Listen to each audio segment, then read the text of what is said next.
So we're going to go over stable injuries. So again, stable injuries, the patient is able to use the affected limb with minor discomfort, and there's intact distal CSM. And what CSM stands for is circulation. So you want to see, does a part of the limb below the injury have good color and good warmth? So you can compare it to the other hand and see if the color matches. You can feel it for warmth, and that tells you if it has circulation. The S in CSM stands for sensation. So you can have the patient close their eyes, pinch a finger, and ask them if they can tell you what finger they're touching, or just if they can feel you touching that finger. That's the sensation part of CSM. And then the M part is movement. So even if someone has injured their wrist and they can't move their wrist due to the pain, they should be able to have some movement in the fingers. So you're looking for some movement below that injury, or distal, which means below that injury. So closer to the hand or closer to the foot. So that's the first thing we want to check. As long as that's okay and it's all intact, we're going to use RICE as our treatment acronym. So the first part of that is rest. So we ideally don't want them to overuse the area that's already having discomfort.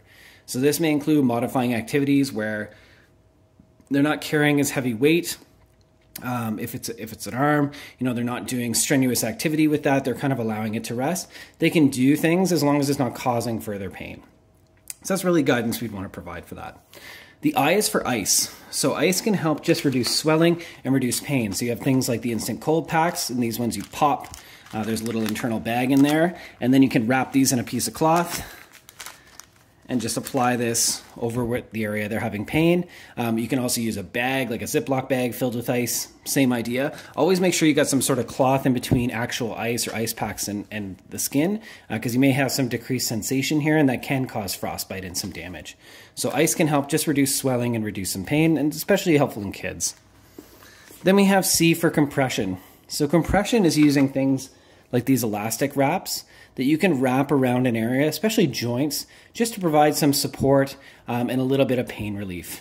The evidence is mixed on how useful this is, but as long as you're not causing harm and it's helping the patient, that's reasonable to do. So the big thing with these elastic wraps is you can pull them really tight, like we have done before in a pressure bandage, or you can kind of have like mid-tension and some support. And that's really what you're going for, is some mid-tension. So really when you're applying these, you don't want a crazy amount of tension, just a little bit. And you can kind of wrap this around. So if we're dealing with a wrist injury here, we can just wrap this around to provide some support. And you can go back and forth with this.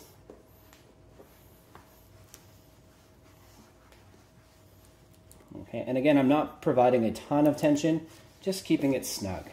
Okay, once you have it there, then you can either tape this, you can use the clips, or you can tuck it as well. The big thing to advise the patient with this type of wrap, or after you've applied it, is to recheck circulation. So they should still have some good warmth, good color to the fingers below this. They should be able to feel, and they're not having any sensations of numbness or tingling, and they should be able to still wiggle their fingers. If they're having any difficulty with that, then loosen this bandage up and reapply it looser, or leave it off if it's just not helping things. The big thing to advise the patient is they take this off at nighttime.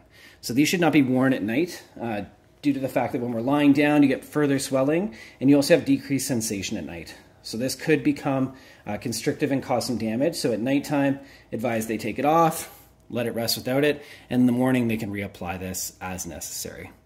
So that's compression for our RICE acronym. And then the last one is elevation. So this elevation one makes sense. So if this is an arm, when they're resting at home, they could leave this up on a pillow or something just to provide some elevation so blood's not pooling. Really, a lot of our targets with bone, muscle, joint injuries in terms of pain relief is reducing swelling. So with elevation, it can reduce some of that swelling.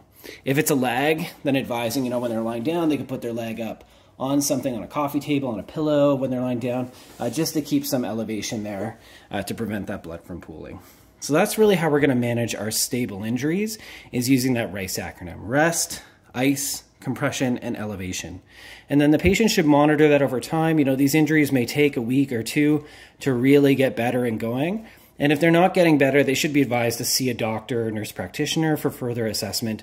They might need some rehabilitation, like physio, or further investigation at that point. So that's our stable injuries.